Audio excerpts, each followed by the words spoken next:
tadi kita sudah membahas begitu bagaimana pendekatan dari developer ke konsumen, konsumen ke developer, kemudian dari sistem perhitungan dan lain-lain. Nah, saya ingin minta sedikit simulasi untuk kreditnya. Mungkin ini sebagai gambaran juga. Biasanya harus ada nominalnya di situ dihitungkan, kemudian baru kelihatan nih cicilan kredit yang bisa kita dapatkan kalau seandainya kita mengambil melalui skema properti syariah.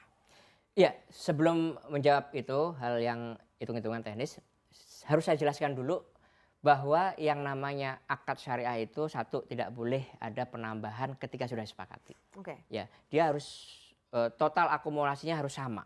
Ya, nggak boleh ada penambahan baik itu berupa denda atau alasan apapun itu. Ya, perubahan harga ya itu akan memunculkan implikasi yang disebut dengan riba. Ya, kalau berubah dari harga yang disepakati. Nah, oleh karena itu kalau sebelum akad ya ini masih boleh penawaran. Misalnya nih, dalam konteks untuk rumah yang sudah ready stock, contohnya nih. Saya misalnya mau beli ya. Ya, tadi kan ada rumah, ada yang pembeliannya cash. Yang kedua tadi, yang ready stock. Angsuran nih. ya, angsuran ready stock. Nah, konsep syariah itu kan sebenarnya mudah. Mudahnya itu begini, kalau konsep syariah, ya selama ini orang,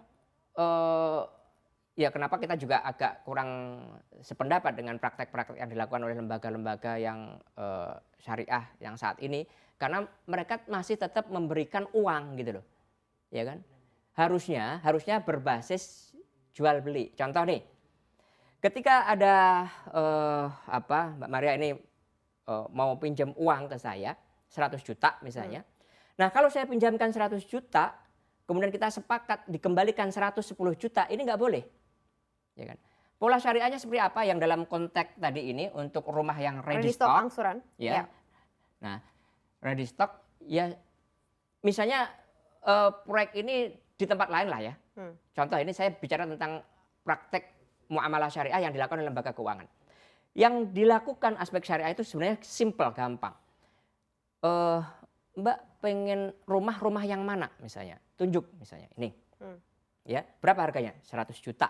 Saya belikan dulu rumahnya dengan harga 100 juta, ya kan? Kalau kendaraan, saya belikan dulu kendaraannya misalnya dengan harga 100 juta. Ini ya harusnya ya, ini saya bicara secara umum skema syariah. Nah kemudian setelah saya beli dulu, setelah saya miliki dulu, setelah saya sempurnakan dulu transaksinya, saya tawarkan kepada pemesan.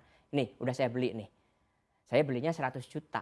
Ya, saya tawarkan kalau mau bayar cash, saya tawarkan 105 juta, saya ngambil untung 5 juta. Kalau mau dicicil selama setahun, saya tawarkan 110 juta. Dicicil 12 kali. Kalau mau 2 tahun saya tawarkan 120 juta. Ini proses penawaran, nggak apa-apa. Beda harga, cash sekian, kalau ditawarkan kredit sekian untuk setahun, kalau kreditnya 2 tahun sekian, nggak apa-apa. Jangankan 2 harga, 3 harga, 4 harga, price list itu bisa sampai 10, 20 Berarti harga. setelah kesepakatan itu baru diturunkan menjadi angsuran? Kalau sudah dipilih salah satunya, oke gitu ya? Saya pilih rumah yang seharga ini cashnya, tapi karena saya beli dengan skema angsuran selama 2 tahun, saya beli tadi 120 juta. Nah 120 juta itulah harga jual belinya. Maka kalau di dalam akad, rumah itu kita jual dengan harga 120 juta. Gitu. Oke. Ya. Kemudian DP-nya berapa? Kita sepakati, DP-nya berapa? Kemudian angsuran bulannya berapa? Angsuran 1, 2, 3 misalnya sampai cuman 12 kali atau 24 kali angsuran. Total ini DP kemudian angsuran ya. Ini total misalnya angsurannya sampai 12 kali ya. Ini ditambah ini ya semuanya sama jumlahnya ini. Gitu loh. Oke. Nggak berubah. Kalau sudah akad disepakati ya begitu, nggak berubah.